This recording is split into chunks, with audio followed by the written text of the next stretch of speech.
What's up, guys? Today I'm going to be looking at some potential X-Factor players for the NFC teams, continuing with the theme I started with the AFC. These are guys that I think could be difference makers for the team this year, push them over the top, and to exceed the expectations that maybe most people have set for those teams. Starting off with the Green Bay Packers, my favorite team, I've got wide receiver Marquez, Valdez, Scantling, last year's league leader in yards per catch. Had a lot of long balls down the field, but that was about all he was doing. But the buzz out of training camp is that him and Aaron Rodgers have been in the lab. They're working. He's expanding his route tree MVS.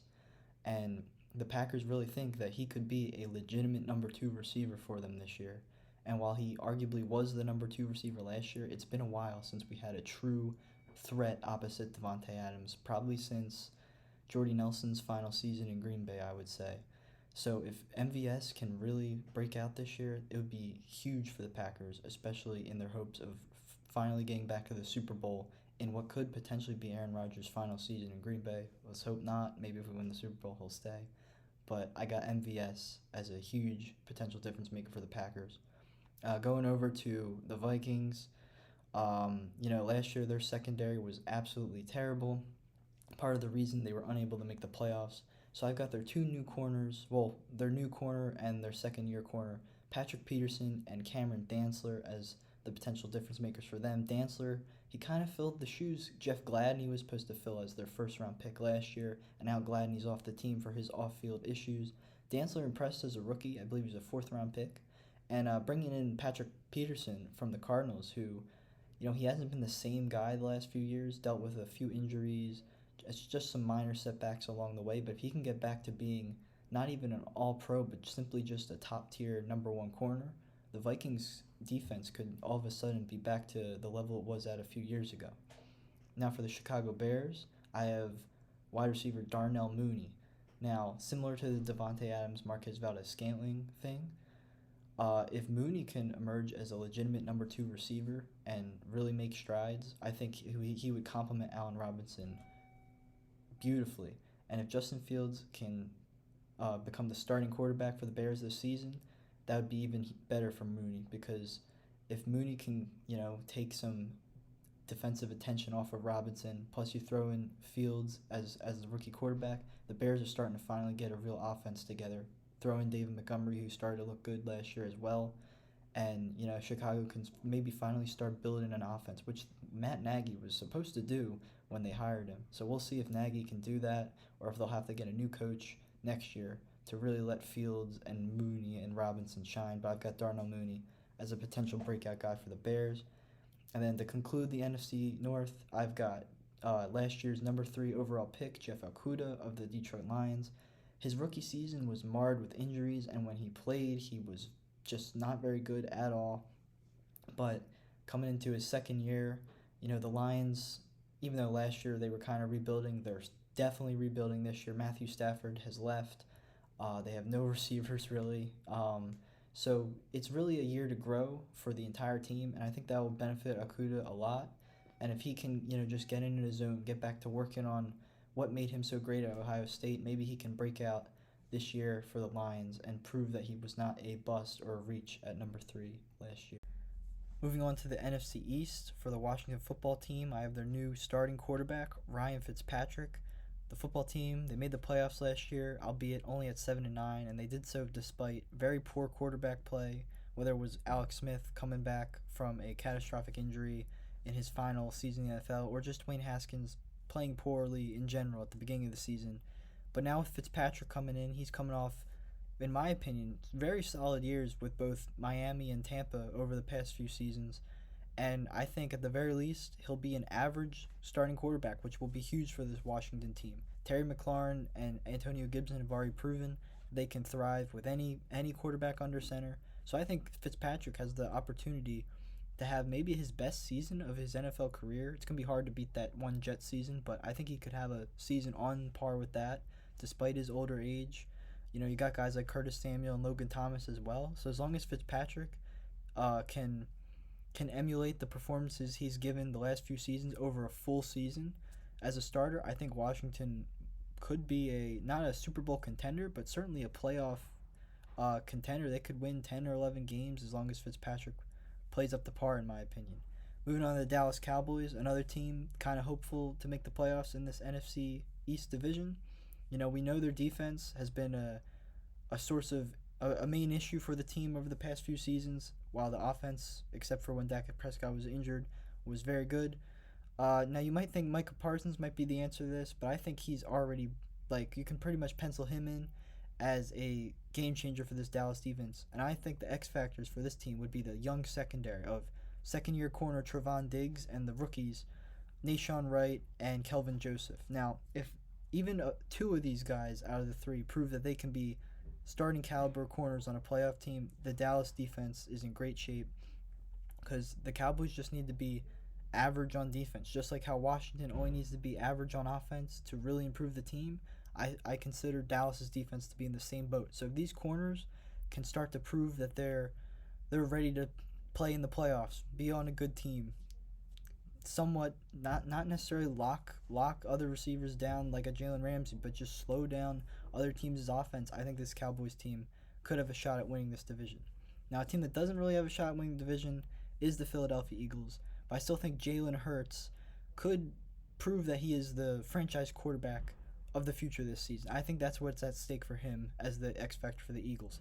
Similar to Carson Wentz's rookie season, where Wentz, it wasn't their Super Bowl year yet. That was the year later, but Wentz proved that he was the answer at quarterback, well, at least for the time being, by exceeding expectations as a rookie. And I think Jalen Hurts, while he's not a rookie, this is his second year, I think he's in a similar boat. The Eagles went 6-10 that year. I think if this Eagles team, if Hurts plays up to par and they go 7-10, I think that's moving in the right direction for the Eagles. I think Hurts needs to prove that he's not just a running threat. He needs to, kind of tap into what the success he had at Auburn as a passer. So if he can do that, I think the Eagles could at the very least not be a bottom dweller in the NFL this year. They could definitely compete with other teams, similar to a team like the Panthers last season. Finally, for the Giants, I think the X factor for them is very clear. It's Saquon Barkley, coming off an ACL tear the year before. He was a little bit banged up as well. We know he's one of the most talented running backs in the NFL when healthy, as proven by his fantastic rookie season. But with a lackluster Giants offensive line, a strange offensive situation in general, whether it's Daniel Jones's, the question mark that comes with him as the quarterback, or just the strange offense in general with all the different receivers that have been banged up in and out of the lineup over the past few years. And Saquon himself, can he get back to being the old Saquon? There's already rumors that he might be on a bit of a load management at the beginning of the season. Guys like Devontae Booker might be rotated in. So if Saquon can prove he's healthy, though, the Giants' offense could get a huge boost, because this was a team that had a really good defense last year. They competed with teams like the Super Bowl champion Buccaneers during the regular season. So if Saquon can get back to being rookie year Saquon, or even a fraction of that, I think the Giants could potentially not compete for the division title, but similar to the Eagles, not be one of the worst teams in the league. They could at least compete this season. Moving on to the NFC South for the defending champion Buccaneers, I've got their first-round pick, linebacker Joe Tryon. He's had a lot of strong buzz coming out of training camp. And we already know that Buccaneers front seven is a lethal unit. Guys like Shaquille Barrett, Devin White, Levante David, all those guys form a formidable unit, help them get to the Super Bowl. And if Tryon can live up to that first-round selection, be a above-average pass rusher right away, which it sounds like he's going to be able to do, this defense is only going to be stronger this season. And, the Buccaneers, I'm not going to say they're going to repeat as Super Bowl champions, because that's an extremely hard thing to do, but they're putting themselves in the perfect position to be able to do so. Now, another team that last year had some Super Bowl aspirations, not quite this year, the New Orleans Saints, losing Drew Brees, he retired, of course, and Michael Thomas expected to be out for at least half the season, and it seems like he's at odds with the organization, so he might not play at all this season. Now I'm looking at their replacements as the potential X factors for the Saints. You got Jameis Winston coming. Well, he came over from the Buccaneers last season, was backing up Drew Brees, and they got Marquez Callaway, the second-year receiver, who they're really high on. Now Jameis, we know he can really sling it when he's given the opportunity. 2 years ago, 5,000 yards, 33 touchdowns. Now, albeit with the 30 interceptions, but what if this LASIK eye surgery is actually a real thing? Maybe his interceptions will go down. Throw in the fact that Sean Payton, and he's albeit it was Drew Brees, but he's coached up Drew Brees to be very a very low turnover quarterback throughout his career. So perhaps Jameis can take a chunk of those interceptions down, be a bit more accurate as a quarterback, and I think he could really help this Saints offense remain somewhat competitive. And then if you look at Callaway, who's been amazing in the preseason, a lot of strong buzz on him, and even last year he showed some flashes. He did have a 7 reception game at one point, albeit it was pretty much the only game all year he was a major factor in the offense. But if Marquez Callaway can really emerge as a number one receiver, which Jameis I think needs, like the reason he was so good in 2019 was because he had Mike Evans and Chris Godwin to throw to. His early years in Tampa, when it was a younger Evans, no Godwin, he wasn't quite as productive. But I think if Callaway thrown in with Alvin Kamara, I think that's the weapons Jameis needs to succeed in New Orleans. Another quarterback changing teams recently for the Carolina Panthers, their new starter Sam Darnold. We know about his struggles in New York over the first few years. People like to attribute it to Adam Gase. Some like to attribute it to his injury issues or when he had mononucleosis slowing him down another season. Whatever it is, it's safe to say his career with the Jets was a disappointment, but he's still only 23 years old. The Panthers got him for a relatively cheap price, replacing Teddy Bridgewater as the starter, and we saw Teddy do a lot of good things with this Panthers team last year. I know they only won 5 games, but they were competing with a lot of good teams, including their division rivals Tampa Bay and New Orleans. And I think if Darnold simply has a better environment around him this season, he's got Christian McCaffrey, DJ Moore, his former teammate Robbie Anderson, plenty of options to work with. I think Matt Rule is a really good coach. So if Darnold just got in the lab in the offseason and just got back to being what he was in college, getting back in that mindset, I really think Darnold could have the Panthers offense and really team as a whole competing more than we think this year. I thought last year they were 5-11, but they easily could have been 8-8 in my opinion if certain things went a little differently. So I think the Panthers, I don't want to say they're a playoff threat because there's a lot of good teams in the NFC, but I think if Darnold has a breakout season, I think the Panthers could be a lot more competitive than we think they're going to be.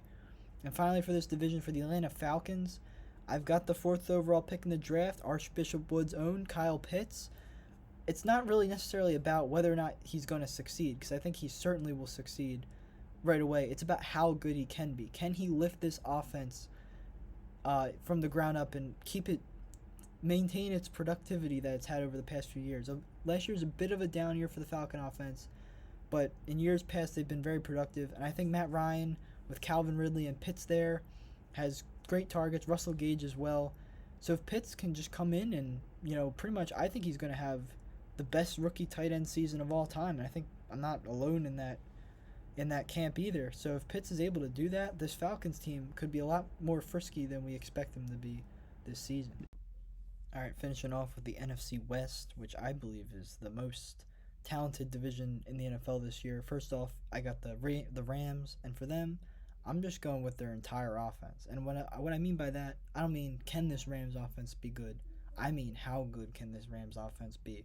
You got guys like Matthew Stafford coming over after a miserable few years in Detroit, and now with Sean McVay as his coach, all these weapons, can he really be an MVP candidate and lift this Rams team even further than they were last season? You got guys like Cooper Kupp and Robert Woods who have already proven to be Pro Bowl caliber wide receivers, but can they go up a level and be even better this year with Matthew Stafford now as their quarterback? Can they be all pro level receivers and elevate this Rams offense? I think it's very possible. Can Daryl Henderson, stay healthy for the entire season? Maybe become a 1,000-yard rusher. He's shown he's had the talent. He's a really tough runner. I really liked watching him last year. But then when Cam Akers kind of came in, stole his thunder when Henderson was a little banged up with an ankle injury. But now with Akers out for the season, Henderson has a great opportunity in this offense. You also look at Tyler Higbee.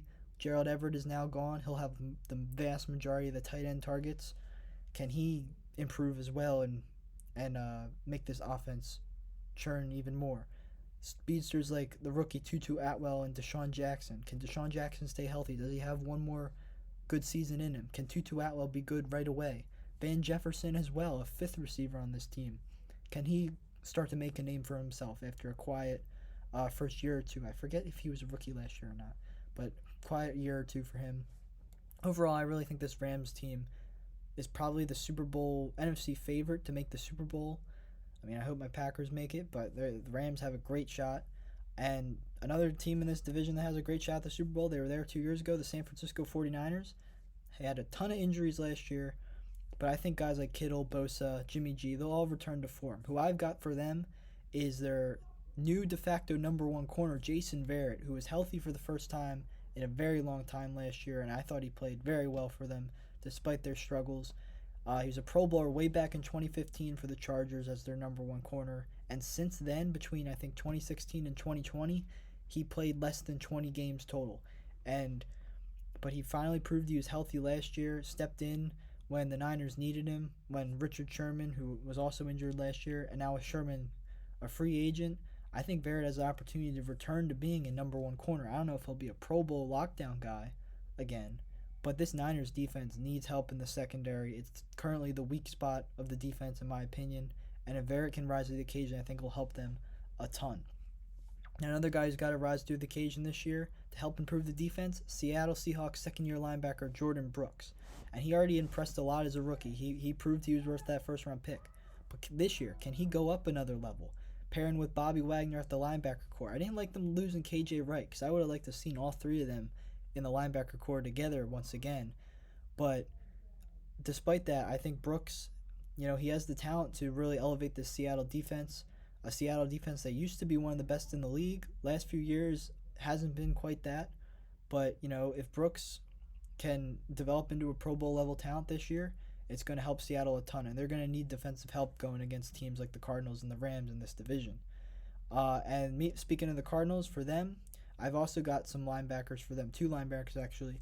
Their young inside linebacker core of the rookie Zaven Collins and the second year, the very versatile Isaiah Simmons.